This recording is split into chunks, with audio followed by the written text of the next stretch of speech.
All right, so here we are. We are on the Western Wall. We're actually just below where we know that the Jews will go and pray and put their little pieces of paper in the wall. This is absolutely unbelievable, the excavation that they've done here. You can't get much closer than this. In the background, you can hear the call to prayer of Al-Aqsa Mosque. And what I wanted to really take a second to show is all of these massive stones. These are all a part of the wall that was right here, the Western Wall. They were ultimately knocked down in 70 AD.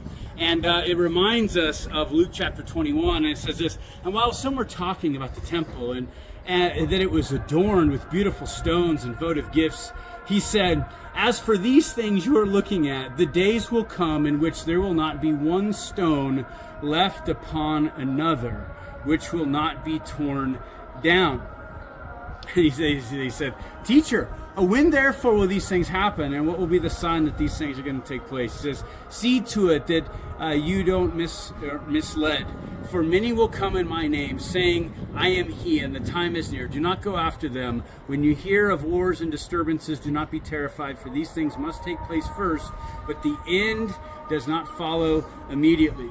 And he continues on. But in this reality, like, these are not necessarily stones of the temple, but they are a part of the Western Wall. They were torn down in 70 AD, the same time when the temple was torn down. When the temple was torn down, because they burned it, all of the gold melted into all of those stones. So they picked them all up, they turned them over. They also knocked down these massive stones. You can see these stones are some of them are 10 feet long, 5 feet in different dimensions. It's absolutely incredible the size that they are. And this would have been the same sort of destruction that would have happened to the temple as we get to see the scripture comes true. And Jesus made it crystal clear that this event would happen, about 40 years after his death. I love you guys.